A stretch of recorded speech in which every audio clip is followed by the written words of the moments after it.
समाबो गैला थेवब्लाबो खावलायनायफोरा आङो 5 मिनिटल' सम लागोन मानो होनबा बयबो बाजोबनाय फैबाय दिनै आं बहाय जिहेतु दिनैनि साना 5 सेप्तेम्बर फोरोंगिरि सान बिथांमोनखौ आं उइसलु होनो सिगांबाय गिबियाव आङो फरायसाफोरखौ आंजों कानेक्टेड जानो खावलायदों गुड मर्निं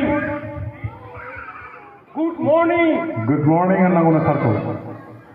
समाथ' गुड मर्निं नंला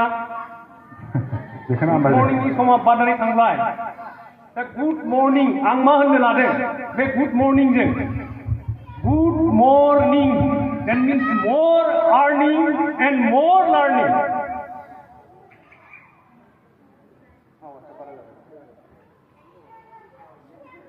जोङो 10 नि स्टुडेन्ट दङ बहाय 10 नि स्टुडेन्ट एबा 9 नि स्टुडेन्ट सासे गसंलाय सासे गसं नै बाबुआनो गसंबाय दा दिनैनि मिटिं सामलायगिरि आफादगिरि बिथाङानो सिखारबाय दा आं बिथांनाव सोंनो लादों लार्निं आं होनदों good morning and good learning दा लार्निंनि स्पेलिंखौ आं बिथांनाव सोंनो लादों दा बिथाङा लार्निं स्पेलिंखौ बुंनायसाय लार्निंनि स्पेलिं सर लार्निंनि स्पेलिंआ जाबाय LEARNING learn LEARN learn बुजिनायदो दा learn मोनसे होनबावदो learn आव गिबि लेखाया जाहैबाय L नङा होमबा बाबु एसे सिखारफिननो अननानै L जों जागायाखै होमबा L खौ खोमोरोब्ला मा जायो learn L खौल' खोमोरदो earning L खौ खोमोरोब्ला earn जायो बुजिनायदो means स्टुडेन्टनि खामानिया मा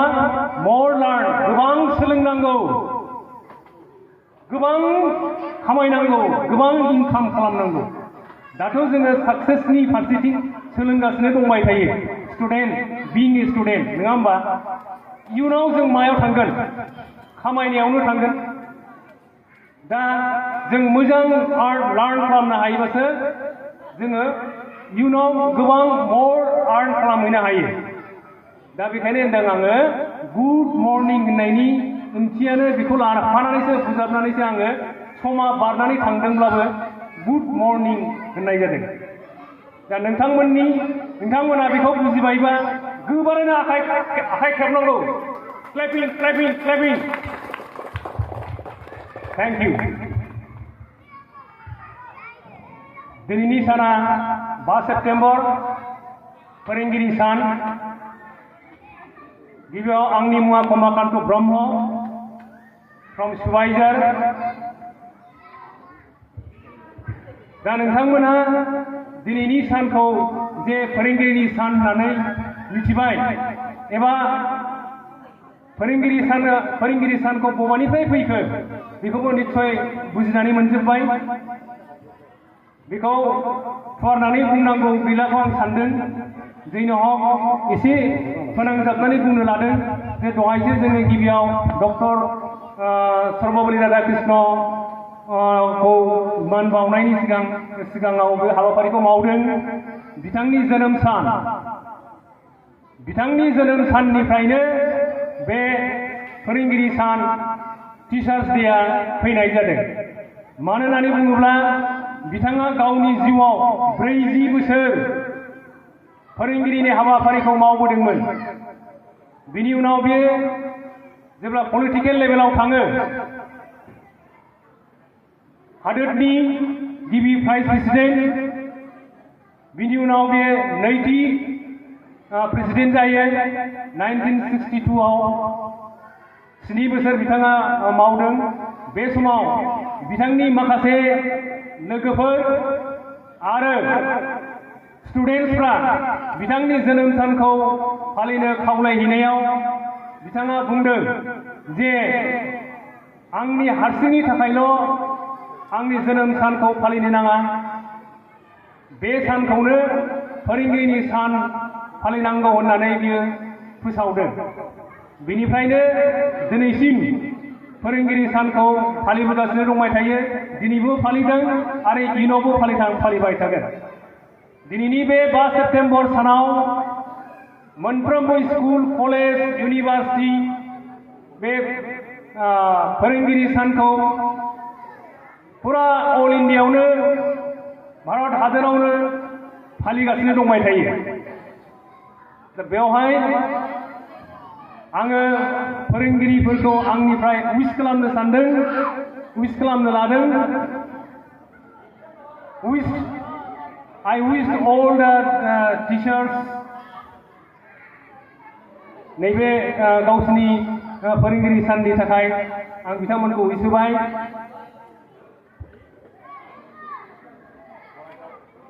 दा फरायसाफ्रा सिगाङाव फैयो बुंनायखौ खोनानाय नंला नोंसोरो। आं फरायसाफोरनोल' एसे खोन्थालांनो नागिरदों जे बे दिनैनि फोरोंगिरि सानाव आं फोरोंगिरिफोरखौ उइस होनायजों लोगोसे आंनि गथ'आबो बे बड'सा फरायसालियावनो फरायदोंमोन। दिनै बे गथ'आ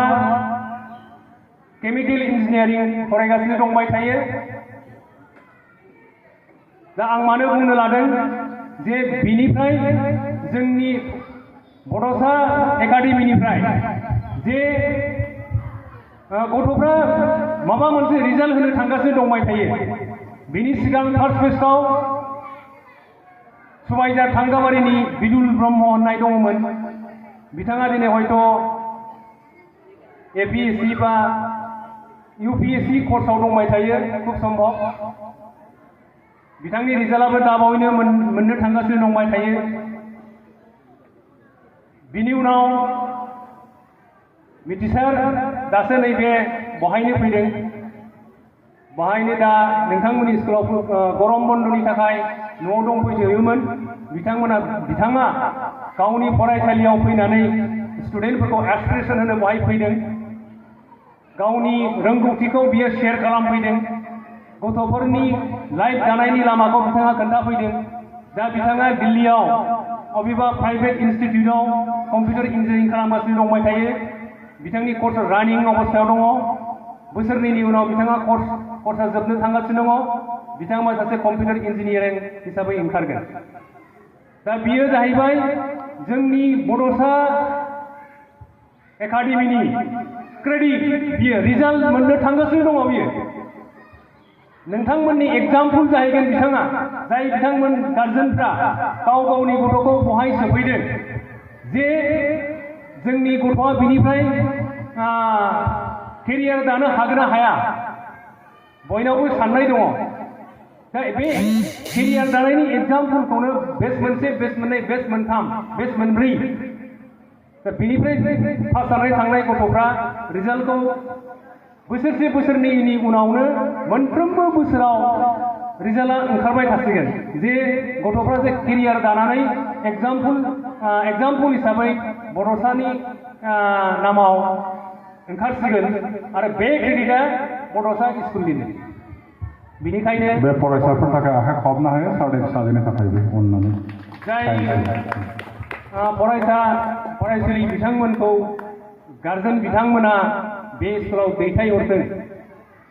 फोरोंनो होननानै। दा फोरोंनो होननानै मास्टारफोरनि आखायावल' गथायनानै होलांबा जानाय नङा। गार्जेनफोरना गोबां बिबान थायो। बेनिफ्राय आं स्टुडेन्टफोरखौबो खावलायनो सानदों, स्टुडेन्टफोरनाव साक्सेस जानायनि थाखाय डायरि थानांगौ। डायरि खोनादोंना स्टुडेन्टसफ्रा? डायरि लानांगौ। बे डायरियाव मा खालामनांगौ? दैलि आपडेट रिपर्ट, सानफ्रामबोनि आपडेट रिपर्टखौ बहाय नटेट खालामनांगौ। दिनै फोरोंगिरिया आंखौ मा फोरोंखो, बे फोरोंनायनि फिथाइखौ आं लानो हादोंना हायाखै, ना बे फोरोंनायनि फिथाइया आख' थादों नामा, आं बुजियाखै नामा, बे नोंथांनि डायरियाव नटेट जानांगौ। दैलि आपडेट डायरि, बे आपडेट रिपर्ट डायरि, बुजिबायना? दिनैनिफ्राय आं खावलायलांगोन 9-10 नि स्टुडेन्ट जायफोरनाखि फरायसा फरायसुलिफोर बिथांमोननाव गांफा डायरि थानांगौ सानफ्रामबो फरायनायनि आपडेट थानांगौ दिनै जोंनो साक्सेस नांगौ होननानै बुंदों साक्सेसआथ' बुंनायाव गोरलैसो साक्सेस नाथाय दिनैनि दिनावनो जोंनि मावनाया साक्सेस नंगौना नङा टुडे जों जे दिनै खामानि मावदों जों जे दिनै फरायदों दिनै जे क्लास लालांदों फोरोंगिरिफ्रा बे फोरोंनाय फिथाइखौ जोङो कमप्लिट खालामनो हादोंना हायाखै बे चेप्टारखौ जों बुजिनो हादोंना हायाखै बेखौ कमप्लिट खालामथारनांगौ बेखौनो जों साक्सेस जानांगौ दिनैनि जिथुनाखि होमवर्क हम टास्क दिनै फरायनांगौ बे दिनैनि दिनावनो कमप्लिट साक्सेस जानांगौ दा बै इयुननि साक्सेसआ अट'मेटिक साक्सेस फैगोन अब्लाना जों साक्सेस नागिरबालाय जानाय नङा मेट्रिक परीक्षा समाव जोङो थांनानै मेट्रिक परीक्षा हैबाल' जानाय नङा एभ्रिडे जोंनि डायरिया आपडेट थाबाय थानांगोन माने सानफ्रामबोनि खामानिया जोंना सफल जानांगोन बेजों लोगोसे आं गार्जेन बिथांमोनखौ खावलायदों जे जोङो बहाय हस्टेलाव गथ'फोरखौ गालांबाय मास्टारफ्रानो फोरोंसिगोन मास्टारफ्रा नायसिगोन बे नङा गथ'फोरनो जे मा रिक्वायरमेन्ट नांगौ बिनि गाननाय जोमनाय लेखा फावथेन रिक्वायरमेन्ट आइटेमखौ फुलफिल खालामबाय थानांगौ बे जाबाय बिमा बिफानि दायित्व आरो हेल्थ केयारखौ खबर लाबाय थानांगौ सानफ्रामबो सानडेआव हयथ' सानडे मोनसे बारनानै गार्जेन मिट जाबाय थायो बेवहाय साफ्रोमबो गार्जेना एटेन्ड जाफैनांगौ मानो एटेन्ड जाफैनांगौ मा आंनि गथ'नि रिक्वायरमेन्टआ फुलफिल नंगौना नङा बिनि थाखाय जों गार्जेना फैथारनांगौ बेखौ फुलफिल खालामनानै होलांनांगौ नङाबा जोंनि गथ'आ थालांगोन बियो ओरैबायदिबो जायो माखासे समस्याफोरखौ माखासे जेंनाफोरखौ गावनि फोरोंगिरिनि मोखाङाव बुंथिनानै लानो हाया जायो उन्दै फरायसाफ्रा बिमा बिफाजोंल' बुंथिना लायो गिनानै फोरोंगिरिफोरनो खोन्थाया जानो हायो बेनिखायनो माखासे डिफिसियेन्सि जालांनायावनो बे डिफिसियेन्सि जालांबाय थायो बेवहाय गावनि सोलोंथाइखौ बिसोरो आबुं लाफुंनो हानो नागिरा दा बेनिखायनो आं होनदों साक्सेस नांगौब्ला सानफ्रामबो आपडेट बे डायरिखौ लाबाय थानांगोन बेनिफ्राय बिमा बिफायाबो बिनि आपडेटेड डायरिखौ नायबाय थानांगोन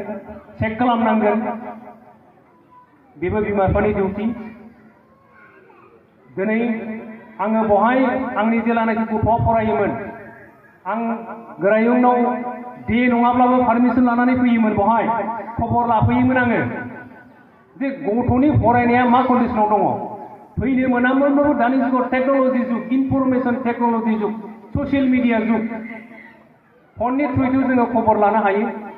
जे गथ'नि फरायनाया आपग्रेडा माबायदि जानानै दङ जुदि जायाखैब्ला मा साबजेक्टआव जायाखै नोंथाङा बे साबजेक्टनि टिचारजों स्पेसियेलि गोरायुंनाव पारमिसन लानानै लोगो हमनो हागोन दा बेबायदि बेफोरखौ फल' खालामनो रोंनांगोन फल'आप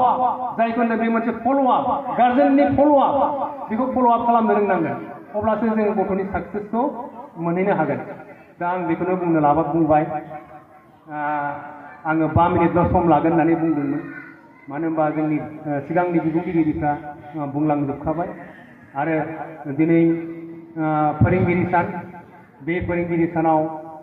फोरोंगिरिफोरनि रंजानाय बाजानायनि सान आरो फरायसुला फरायसुलिजों मोजां मोनलायनाय मान बावलायनाय रेसपेक्ट होलायनाय अनलायनाय बे खाबुखौ दिनैनि दिनाव फोरोंगिरि आरो स्टुडेन्टनि गेजेराव मोनलायनो हादों जोबोद मोजांनि खोथा बोसोराव खनसेल' फैयो बियो दा बेनिखायनो दिनै बे हाबाफारिखौ जोंनि गथ'फ्रा मोखाङावनो मावलांबाय गथ'फ्रा साफ्रोमबो फोरोंगिरिफोरनो गावबा गावनि मोजां मोननायनि मानखौ बावदों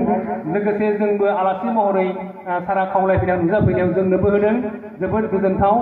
बेनिफ्राय आङो बड'सा स्कुलनि डिसिप्लिनखौ बुंनो नागिरदों जे आं ओरैबायदि मोजां मोनदों आं इन्ट्रेन्स जाजेननायावनो बड'सा बे फरायसालिनि स्टुडेन्टफ्रा सारिया लाइन आप दंबाय थायोमोन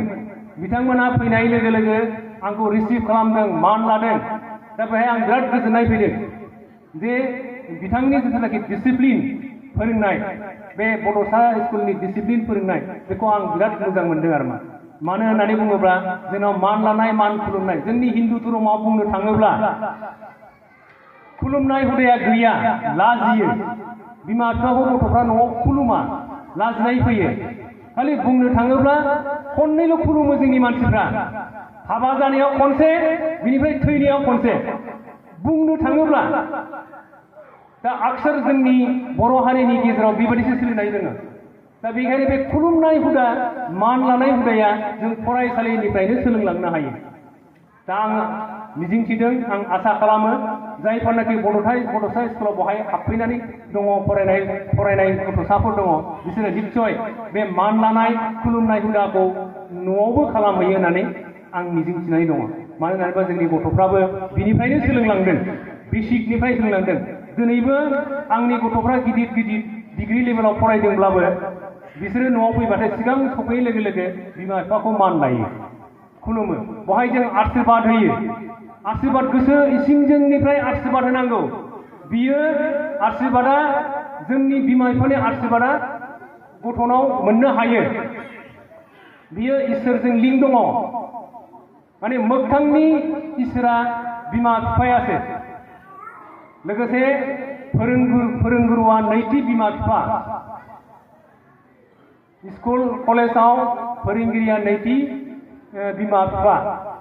खारन बिथांमोना सोलोंथाइ होयो